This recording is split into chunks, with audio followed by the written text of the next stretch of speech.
साधे हुए थे, वहां से भी हमें कोई सुनवाई नहीं मिली। तो उसके बाद अब हमें ये सूझा कि हो सकता है कि हम कोशिश करें कि वहां पर संघ में जहां पर उनका खेल कूद हुआ, जहां पर वो खेल कूद कर पले बड़े हुए, वहां पर जो उन्हें संस्कार प्राप्त हुए, उन्होंने देश हित के बारे में जो भी ख्याल वहां पर अपने मन में, अपने जहन में डाले, तो उस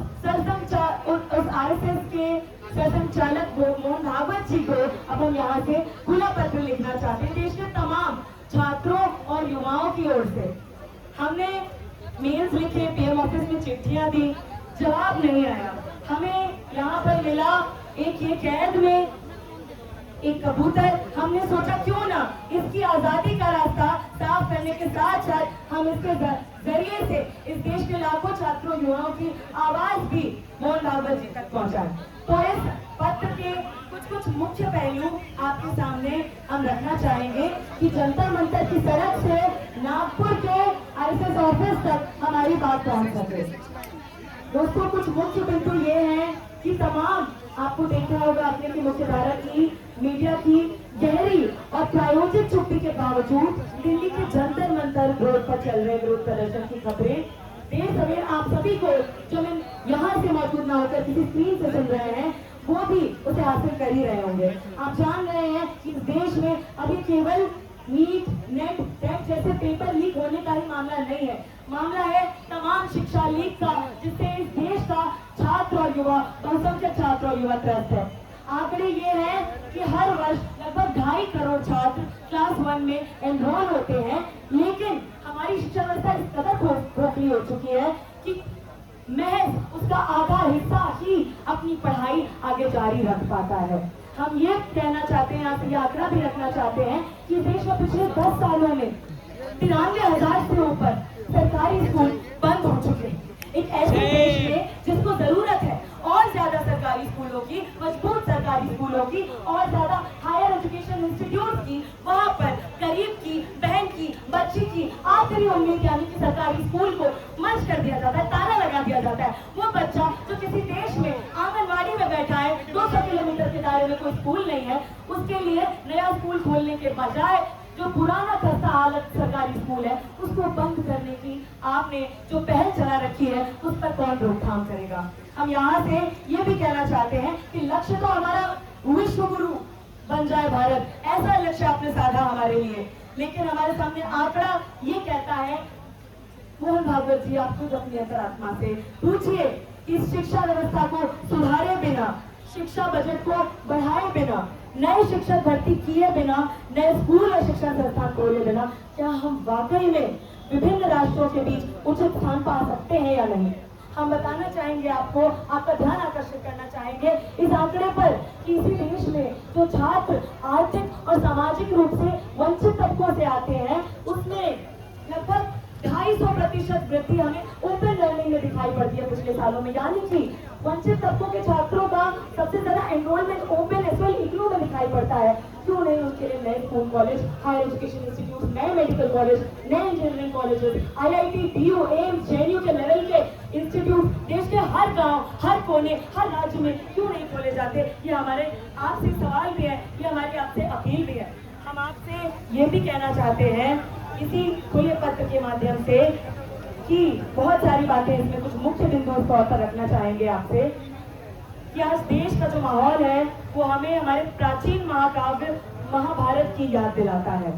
महाभारत युद्ध शुरू होने के पूर्व श्री कृष्ण ने पूरे इंद्रप्रस्थ की मांग को छोड़कर केवल 5 गांव मांगे थे, जिन्हें देकर धृतराष्ट्र महाभारत रोक सकते थे,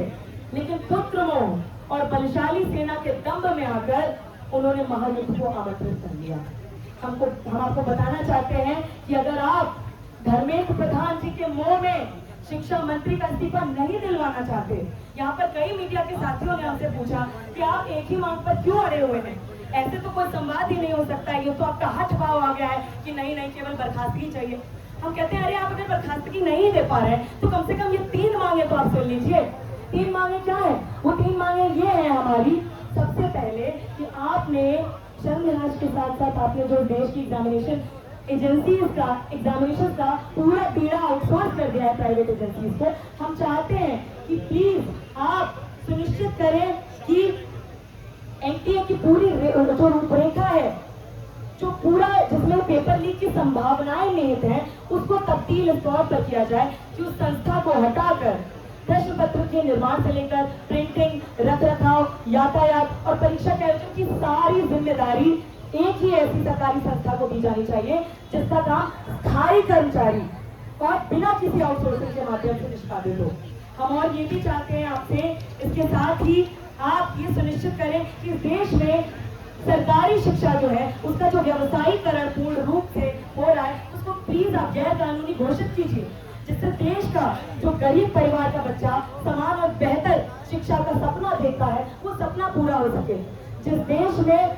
तो दोहरी शिक्षा व्यवस्था होती है, उस देश में ये कहा जा रहा है देश के छात्रों और युवाओं को कि आपकी बेहतर शिक्षा का सपना आपकी जेब पर निर्भर करता है। दो तरह के भारत जन्म लेते हैं उसमें, एक जो महंगी शिक्षा खरीद कर अपनी जिंदगी बेहतर कर सकते हैं, और एक वो बहुसंख्यक जो खराब बदहाल सरकारी शिक्षा की बलि चढ़ता हुआ हमें दिखाई पड़ता है, खराब शिक्षा व्यवस्था का भी और खराब परीक्षा व्यवस्था का भी।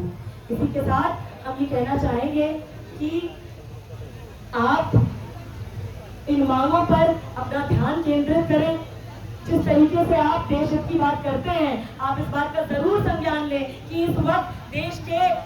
विरोध कर रहे, शांतिपूर्ण तरीके से अपनी आवाज उठा रहे, अपने बुनियादी शिक्षा के हकों की मांग कर रहे छात्रों और युवाओं की बात को आप देश हित का सबसे बड़ा यहाँ पर प्रमाण और देश हित की सबसे बड़ी गुहार के तौर पर आप इसको मानेंगे। और यहाँ से ये जो हमारे बीच में कबूतर है,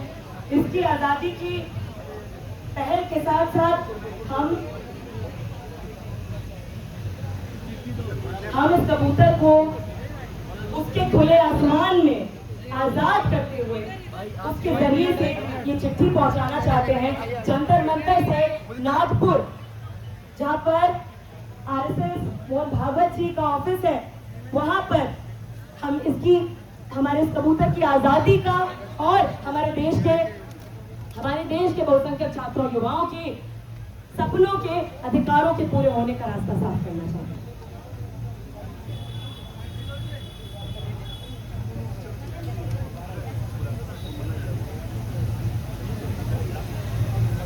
तो इन कलों